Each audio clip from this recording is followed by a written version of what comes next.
Finding safety.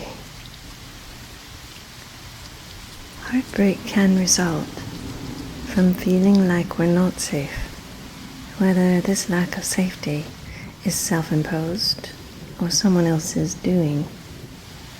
Because safety is such a fundamental human need, when we don't have it, it is a betrayal that affects our present and future, and can also reawaken times we've felt unsafe in the past. If you are engaging in healing yourself from a lack of safety, it is important to remember to get yourself to safety as quickly as possible.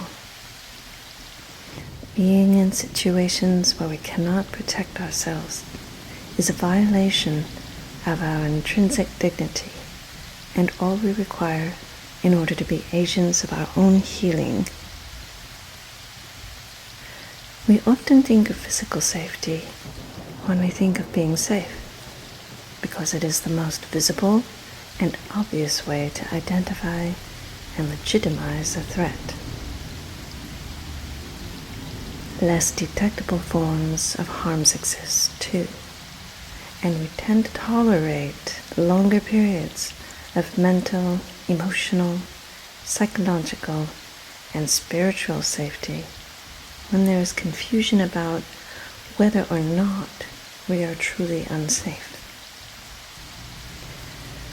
We may think if we have a roof over our head, clothing, food, and a community, we are getting all that we need. While material safety is absolutely essential, we must learn to trust the deeper voice that throbs within us, that reveals the many paper cuts that have slashed away at our self-esteem or our dignity.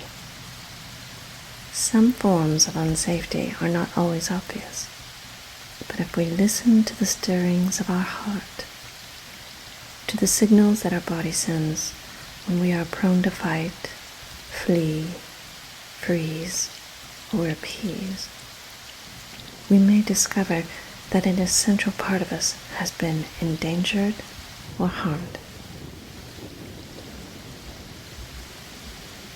Sometimes, through repetitive acts of self-inflicted stress, overworking, drinking too much, engaging in other toxic behaviors, we find that we are the ones stripping ourselves of the safety that we need in order to heal.